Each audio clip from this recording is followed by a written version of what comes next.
Also want a makeup, my makeup, because the other makeup is for the doll. Thank you very much.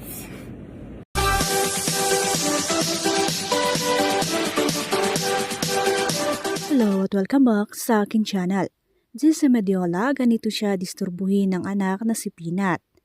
Hindi talaga mapigilan na Jessie ang matuwa at madistract habang nag-aayos ng kanyang sarili dahil sa pinaka-cute at pinakakulit niyang assistant na walang iba kundi ang anak niyang si Peanut.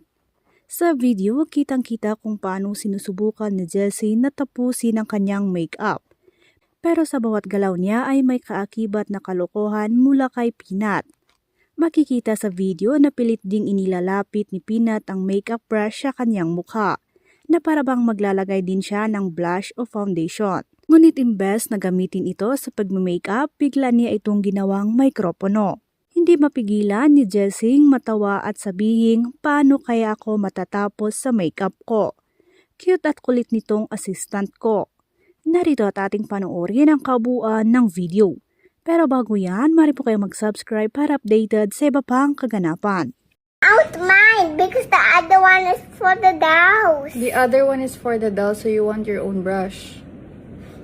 Yes, the other brush, Other brush? Okay. because the brush is for the girls. Mama, Ate. Oh, you show me. Show me how you put makeup on. I also want a makeup, my makeup, because the other makeup is for the doll. Thank you very much. I think we need more. You need smaller brush. You need a smaller brush? Oh, this one na lang. This one is small.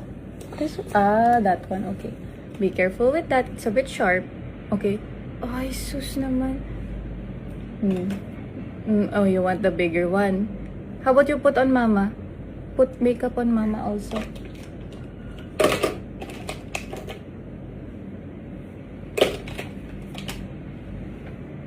Put makeup on Mama here.